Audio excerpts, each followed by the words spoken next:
It is on my screen. స్థానిక అభ్యర్థి కాకపోవడం ఆయన ముందున్న ప్రధానమైన అడ్డంకి. మొట్టమొదటి అడ్డంకి స్థానిక అభ్యర్థి కాకపోవడం పవన్ కళ్యాణ్ ఆయన ముందున్న ప్రధానమైన సవాల్గా వినిపిస్తోంది. రెండోది ఏంటో చూద్దాం. Here it is. అలాగే హై ప్రొఫైల్ వ్యక్తి కాకపోవడంతో సెక్యూరిటీ సమస్యలు ఏంటంటే ఆయన కనుక ప్రచారంలోకి వెళ్తున్నప్పుడు ముఖ్యంగా సాధారణమైన కార్యకర్త కావచ్చు లేకపోతే అభ్యర్థి కావచ్చు అక్కడ హ్యాపీగా ప్రచారం నిర్వహించుకున్నప్పుడు అక్కడున్న ఇళ్లలోకి అంటే సపోజ్ నేను ఇప్పుడు వెళ్తున్నప్పుడు చుట్టుపక్కల ఇళ్ళు ఉంటాయి, వెళ్ళిపోవచ్చు. అంటే భారీ సంఖ్యలో జనాలు అంత స్థాయిలో గుమిగూడే అవకాశం ఉండదు. కానీ పవన్ కళ్యాణ్ లాంటి హై ప్రొఫైల్ వ్యక్తి వెళ్తున్నప్పుడు మీరు విజువల్లో చూస్తే అర్థమవుతుంది. ఆయన ప్రచారం నిర్వహించినప్పుడు ఆయన కారులో వెళ్తున్నప్పుడే మొత్తం ఆ రోడ్డు మొత్తం కూడా జనాలు వస్తూ ఉంటారు. సో అటువంటి హై ప్రొఫైల్ వ్యక్తి కావడంతో సెక్యూరిటీ ఇష్యూస్ అనేవి ఇక్కడ ఎదురవుతూ ఉంటాయి. ఇది రెండోది. మూడోది ఏంటో చూద్దాం. మూడోది హియర్ ఇట్ ఈస్. ఊరు వాడ గల్లీలోకి వెళ్ళి ఓటర్లను కలవలేకపోవడం. అవును, కొద్దిసేపటి క్రితం మనం మాట్లాడుకున్నట్టుగా అక్కడ ఊర్లలో కావచ్చు వాడలో కావచ్చు గల్లీలోకి వెళ్ళి అక్కడ ఓటర్లను నేరుగా కలవలేకపోవడం, అందరినీ కలవలేకపోవడం.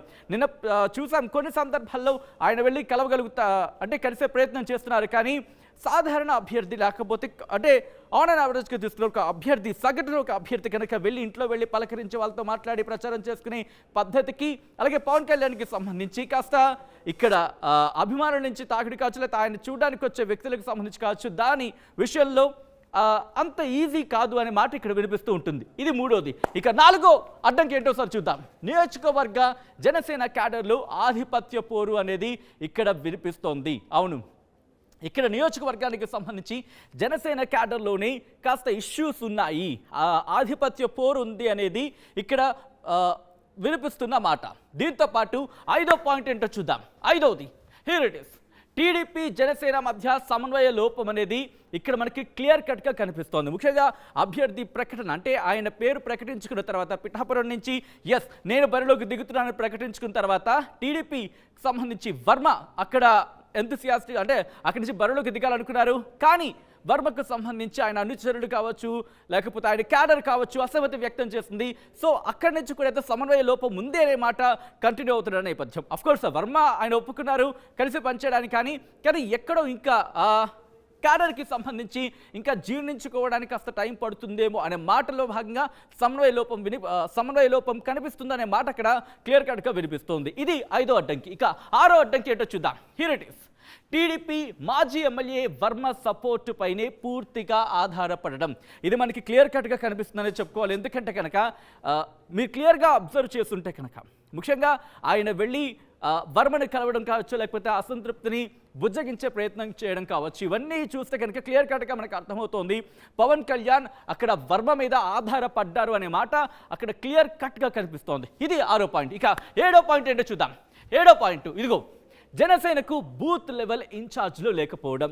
ఇది ఒక బిగ్గెస్ట్ హర్డల్ అంటే కనుక ఉన్న మాట వినిపిస్తుంది. ఎందుకంటే కనుక ఇటువంటి వాటిని అధిగమించాలి. కానీ ఇక్కడ వినిపిస్తున్న మాట ఏంటంటే జనసేనకు సంబంధించి బూత్ లెవెల్లో ఇన్ఛార్జ్లు లేకపోవడం ఇక్కడ మరొక ప్రధానమైన అడ్డంకిగా మారే అవకాశం ఉంది అనే మాట వినిపిస్తోంది. ఇక ఎనిమిదో అడ్డంకి ఏంటో చూసే ప్రయత్నం చేద్దాం. మండలాలు గ్రామాల వారీగా క్యాడర్తో నేరుగా పరిచయం లేకపోవడం.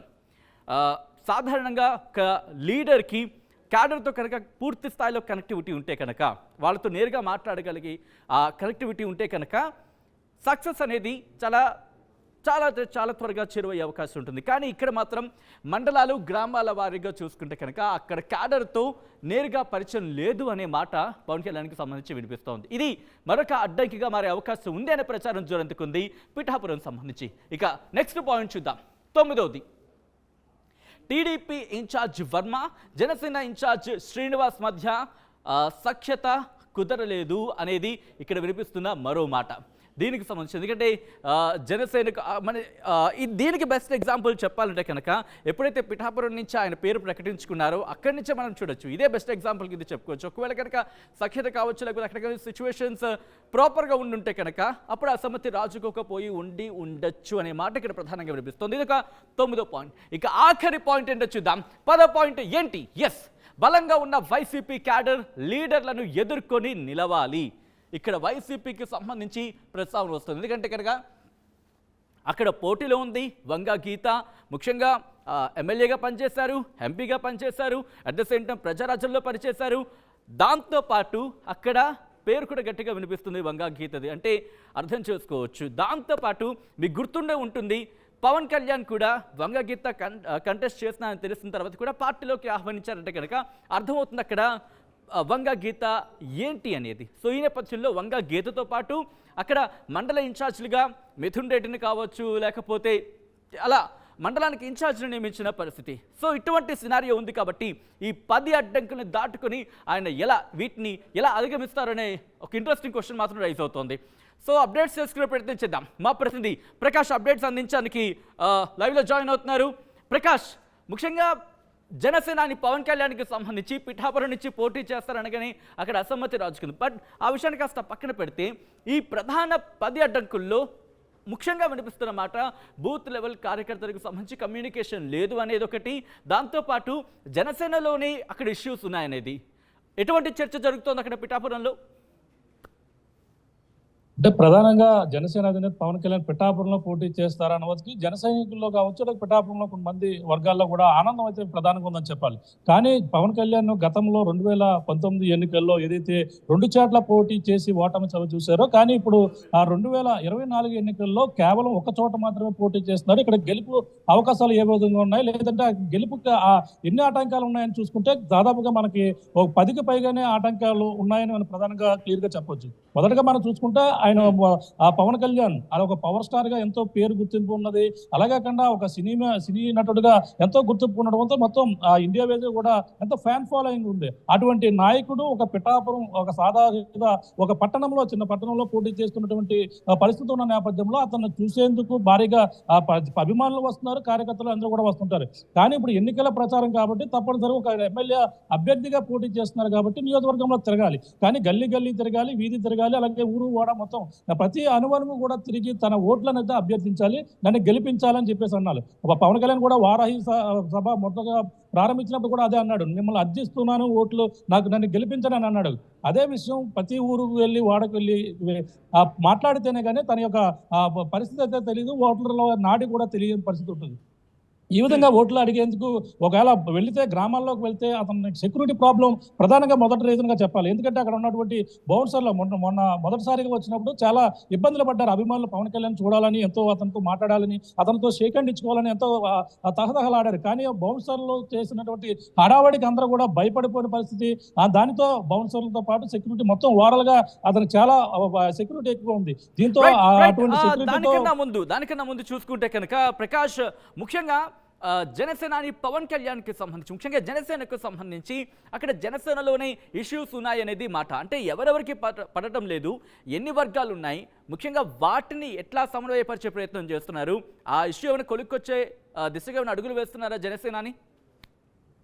మొదటగా మనం ఐదు రూపాయల ప్రచారం విషయంలో అటువంటి అడ్డంకులు ఉంటే ప్రధానంగా అక్కడ నియోజకవర్గంలోనే కొంచెం అసంతృప్తి. అంటే జనసేన పవన్ కళ్యాణ్ అధినేతలు వస్తే ఇప్పుడైతే నేను నియోజకవర్గంలో లీడ్ తీసుకోవాలి, అతను ఉంటాడా ఇక్కడ లోకల్ గా ఉండడు, అతను బయటగా ఉంటాడు కాబట్టి నియోజకవర్గంలో నేను లీడ్ తీసుకోవాలి, జనసేన నుంచి నేను ఉంటానంటూ పోటీ పడుతూ అతనికైతే మెప్పించే ప్రయత్నాలు అయితే చేసేందుకు అందరూ కూడా తహతహలాడుతున్నారు. కానీ ఈ నేపథ్యంలో పవన్ కళ్యాణ్ అక్కడ అందులో ఒకరితో మాట్లాడితే మరొకరితో ఒకరు అసంతృప్తితో ఉంటున్నారు. ఈ విధంగా అందరూ కూడా ఎవరి ముఖం పెడముఖం కింద జన సైనికుల్లోనే కొంతమంది టికెట్లు ఆశించిన వారు కూడా ఉంటున్న పరిస్థితి. ఇప్పుడు తంగేళ్ల ఉదయ్ శ్రీనివాస్ నాన్ లోకల్ అభ్యర్థి కాబట్టి ఇక్కడ ఇన్ఛార్జ్ గా ప్రకటించారని చెప్పేసి లోకల్ అభ్యర్థులు కూడా గతంలో అసంతృప్తి వాళ్ళు అయితే నెలకొన్నాయి. అంతేకాకుండా తన టికెట్ ఆశించిన నాయకులు కొంతమంది లోకల్ గా ఉన్నారు.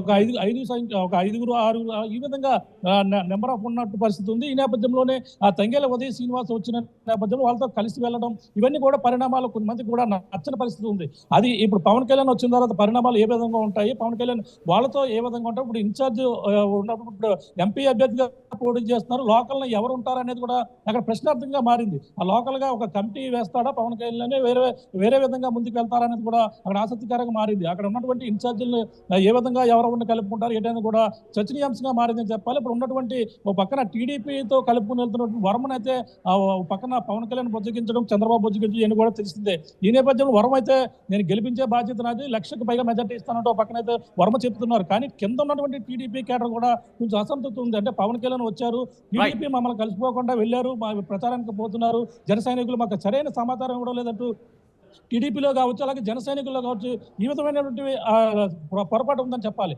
ఇటువంటి వాటిని కూడా పవన్ కళ్యాణ్ సర్దిద్దుకుని వాళ్ళ కేడర్తో వెళ్తారా అనేది కూడా మరొక అంశంగా చెప్పాలి. మరొక అంశం చూసుకుంటే బూత్ లెవెల్ అంటే జనసేనకి పవన్ కళ్యాణ్ మొదటి నుంచి కూడా చెప్తున్నారు, నాకు 21 సీట్లకు ఎందుకు ఒప్పుకున్నానంటే నాకు కింద స్థాయి వరకు కూడా ఎటువంటి కేడర్ లేదు కాబట్టి నేను ఈ విధంగా ఒప్పుకున్నానని చెప్పేసి అంటున్నారు.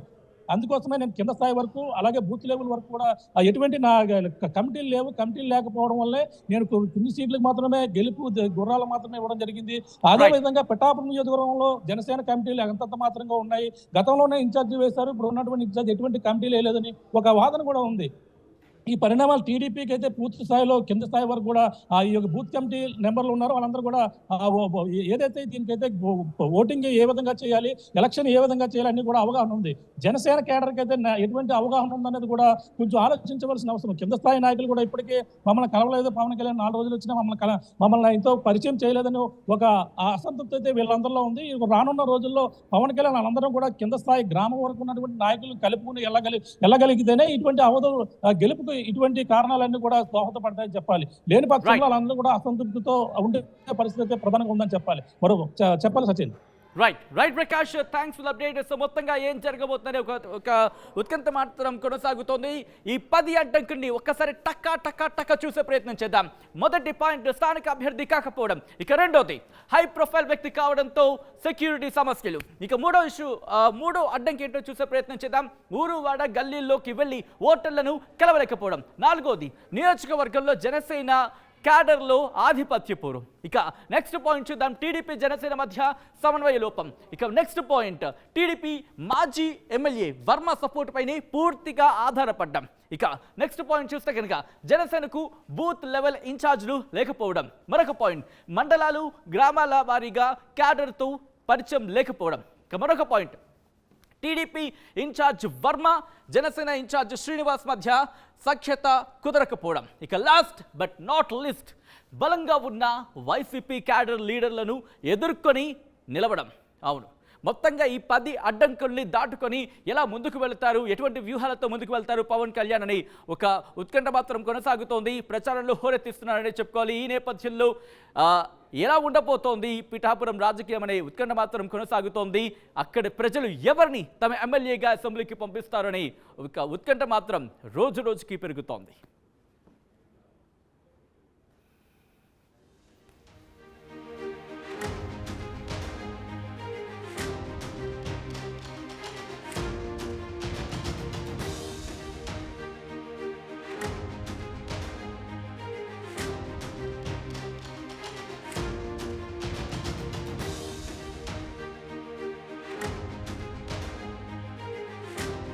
మరిన్ని వీడియోస్ కోసం ఛానల్ ని సబ్స్క్రైబ్ చేయండి. లేటెస్ట్ అప్డేట్స్ కోసం వాట్సాప్ ఛానల్ ని ఫాలో చేయండి.